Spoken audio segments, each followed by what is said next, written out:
Ito, pansamantalang naantala ang botohan sa ilang voting precincts sa Guadalupe Elementary School sa Cebu City matapos na paulit-ulit na maaberya ang ilang automated counting machines. Alamin natin ang balita mula kay Jason Rubrico live. Jason, magandang gabi.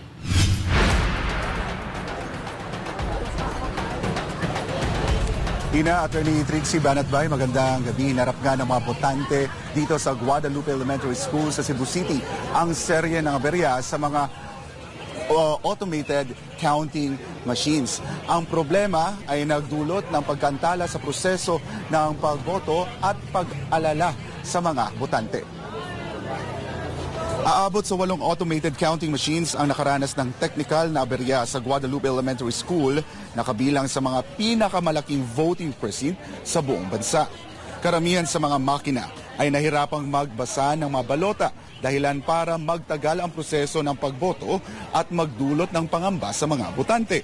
May ilang botante rin ang tumangging iwan ang kanilang mga balota at ipa-feed na lamang ito sa mga guro oras na maging maayos ang mga makina.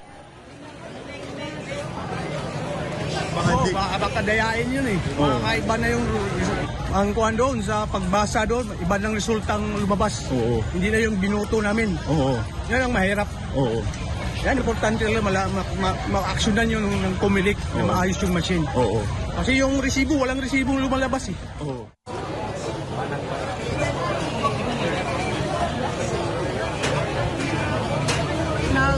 Error yung machine, hindi ina-accept yung mga balota kasi gusto ko talaga ako yung Makita. sa machine, makikita ko talaga na yung sa resibo, yun talaga yung nakuha ko, yung mga vote ko, yun talaga yung yung mga binotar ko, yun talaga yung nag-reflect doon. Ayon sa Department of Education supervising official na nakadeploy sa nasabing eskwelahan, agad namang naresolba ang aberya sa tulong ng DESO technicians. Sa monitoring po natin sa mga tinawag na nangangailangan ng DESOTech, after that one, mga 10 to 20 minutes, sir. Tapos after that one, na agad okay na sabi ng ating mga EBIs doon, pero ilang minuto naman meron naman nabalik naman yung problema, tapos pagkaraan ng 10 minuto bumalik naman ng maayos. Samantala, ilang senior citizen ang nagreklamo sa mabagal na proseso sa priority polling place na sana'y mas mabilis para sa kanila. They should not be allowed to wait for quite a long time. Yeah. Saka mahirap po, tingnan mo yung may kanal. So you have to spend. Waiting time is average 30 minutes. Average 30 To get down yung official ballot. Other people are complaining. Just airing their complaints. But it needs improvement.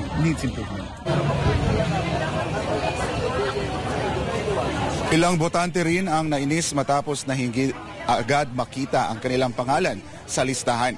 Kahit pa rehistrado naman sila, nahirapan din silang hanapin ang kanilang presinto. Ayon sa DESO, isusumiti nila sa COMELEC ang mga natanggap na reklamo upang mapahusay pa ang proseso ng pagboto, lalo na para sa mga senior citizen, PWDs at buntis. Isa ang Guadalupe Elementary School sa mga sentro ng botohan na may pinakamalaking bilang ng mga botante sa buong bansa na aabot sa 31,963 registered voters. Mga kapartners, mula kaninang umaga hanggang ngayong hapon, paulit-ulit na nagkakaroon ng aberya yung 8 automated counting machines. At isa nga yan sa mga nabiktima ay si Mayor Mike Rama, kung saan yung kanyang presinto, yung ACM doon, ay nagkaroon ng paper jam at umabot din ng 20 minuto bago maayos ito. Kanina alas 5 ng hapon, nagsara na rin ang priority polling place para sa mga senior citizen, sa mga PWDs at sa mga pregnant women. Pero maaari pa rin sila makaboto doon sa nakatalagang presinto nila. At yan muna ang latest update mula dito sa Guadalupe Elementary School sa Cebu City. Balik sa inyo mga kapartners. Partner Jason, yung natin, mahigit isang oras na lang at magsasara na ang botohan. Gaano karami pa ba ang mga nakapila dyan or more or less parang wala na din hinihintay? Ano ba ang lagay talaga ngayon sa mga oras na ito? Sa mga oras na ito, kapartner Ina, may mga ilan pa rin tayong mga kababayan na pumapasok, pumupunta dito sa Guadalupe Elementary School para habulin at makaboto before 7 p.m. Pero hindi katulad kaninang madaling araw hanggang umaga na mataas ang pila. Kapartner Ina.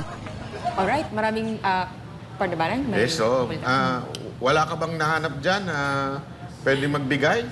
Kasi, di ba, dyan patungo yung pera na nakuha. Baka decoy lang yun, may nauna na. Wala bang nagkakalat dyan?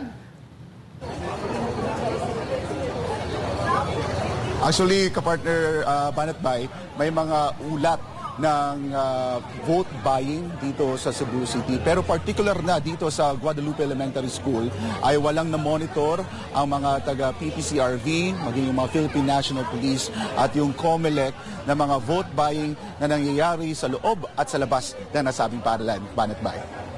Habol lang, partner Jason, kasi usually pagpapasara na ang botohan, bigla doon nagkakaroon ng brownout. Oh, sana wala namang ganyan. Nakahanda naman ang Bago ang presinto. mag-transmission. Oo. Mga ganung sirkumstansya. Nakahanda naman kapartner Ina ang mga taga-DESO dito in case na magkaroon ng brownout, especially dito sa mga polling precinct dahil meron namang mga generator. And ang maganda lang sa mga ACM ay hindi ito konektado sa kuryente kundi it is run by batteries. So kampante ang ating mga taga-DESO na nandito na walang mangyayaring aberya habang papalapit na ang pagtatapos ng botohan dito sa Guadalupe Elementary School. Ina? Alright. Maraming salamat. Jason Rubrico, live po dyan sa Cebu City.